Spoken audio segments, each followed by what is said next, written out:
Okay, video number 2 of what I hope will be a short series of ways that we're trying to make Drupal's administration a little bit better for novice users.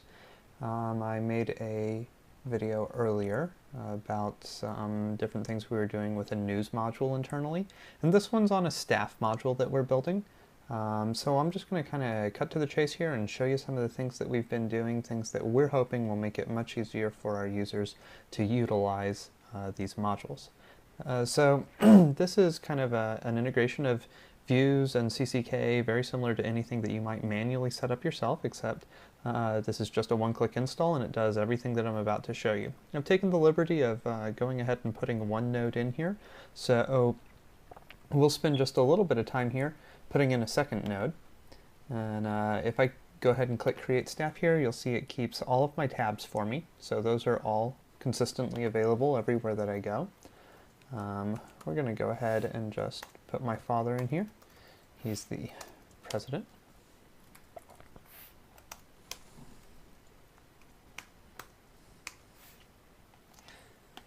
And you know, these are, like I said, just typical CCK fields. So we'll go ahead and add a photo of him in here.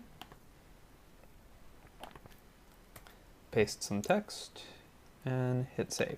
Now we want this to be as easy to use as possible, and since the users primarily deal with nodes as a group and not individually in this instance, when we create a new staff member, it automatically forwards us back to the staff view.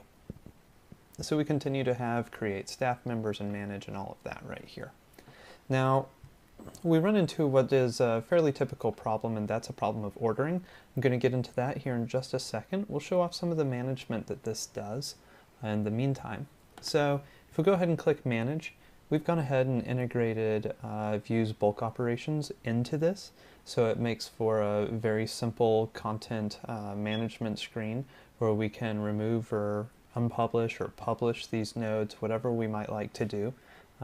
I just have 3 different options in here. Obviously you could override the view and add in as many as you like, but this is really quick, easy sort of stuff that just really makes this a lot nicer and easier for the users to come in and edit.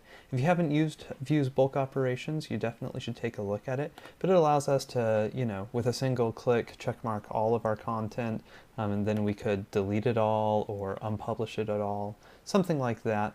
If you wanted to, you could just checkmark individual nodes for deletion or unpublishment or whatever it might be, and you know, get very quick response. Hit execute and it does it to all of those nodes at the same time. Now, as I mentioned, we have an issue of ordering, and so if we come back and we look at the list for a second, you'll see I come before my father, and he's the president of the company, so we should really fix that.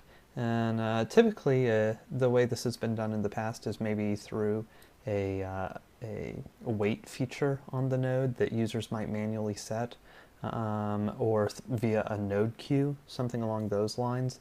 What we did was we went ahead and we built a very small extra table that just keeps track of our wait, and then we put in a sequences page that allows us to drag and drop these items and save them. And so now I'm under my father logically on the list, and we'll go ahead and hit save. And now if I come back and I view the list, you'll see it's updated so that he comes first and I come second. And you know, as easily as that, we've completely reordered the list in an arbitrary manner. So this, you know, we feel this is really important for users to be able to easily manage these sort of things without having to get bogged down in all the details. And I just kind of wanted to share this with y'all and show you some more of what we have been doing. I hope you enjoyed it.